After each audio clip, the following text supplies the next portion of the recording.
அண்மை செய்தி.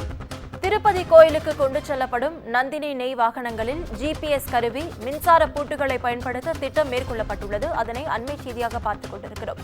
இதுகுறித்த முழு விவரங்களை வழங்க செய்தியாளர் காவியா நம்மோட இணைப்பில் காத்திருக்கிறார். காவியா, வணக்கம். விவரங்கள் என்ன? வணக்கம்.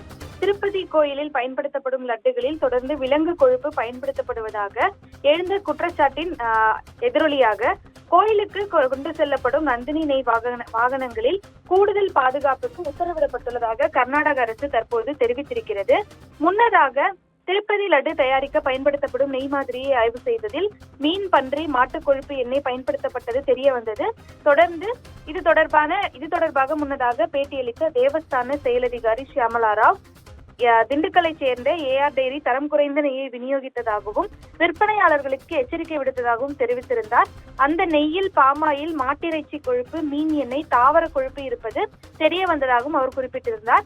இதையடுத்து அந்த விநியோகம் என்பது தடை செய்யப்பட்டு உடனடியாக கர்நாடக அந்த மாநிலத்தினுடைய பால் விநியோக அமைப்பான நந்தினி அமைப்பிடமிருந்து பால் பெறப்பட்டு அதிலிருந்து நெய் பெறப்பட்டு தொடர்ந்து அந்த லட்டுகளை தயாரிக்க உத்தரவிடப்பட்டுள்ளதாகவும் தெரிவித்திருந்தார். தொடர்ந்து இதையடுத்து கர்நாடகாவுக்கு சொந்தமான நந்தினி நிறுவனத்திடமிருந்து தரமான நெய்யை பெற்று சுவையான லட்டுகள் தயாரிக்கப்பட்டு வருவதாகவும் அவர் தெரிவித்திருந்தார். தொடர்ந்து இதன் எதிரொலியாக கர்நாடகாவில் உள்ள இந்து அறநிலையத்துறைக்கு சம்பந்தமான அனைத்து கோயில்களிலும் நந்தினி பாலையை பயன்படுத்த கர்நாடக அரசானது உத்தரவிட்டிருந்தது. தொடர்ந்து ஆந்திராவில் உள்ள திருப்பதி கோயிலுக்கு கொண்டு செல்லப்படும் இந்த நெய் வாகனங்களிலும் தற்போது கூடுதல் பாதுகாப்பு என்பது ஏற்படுத்தப்பட்டிருக்கிறது.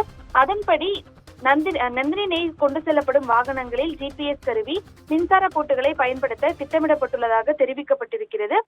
ஓடிபி மூலம் கோயில் அதிகாரிகள் மட்டுமே மின்பூட்டை திறக்கும் வகையில் கர்நாடக பால் கூட்டமைப்பினர் நடவடிக்கை எடுக்க உள்ளதாகவும் கூறப்படுகிறது. விவரங்களுக்கு நன்றி காவியா.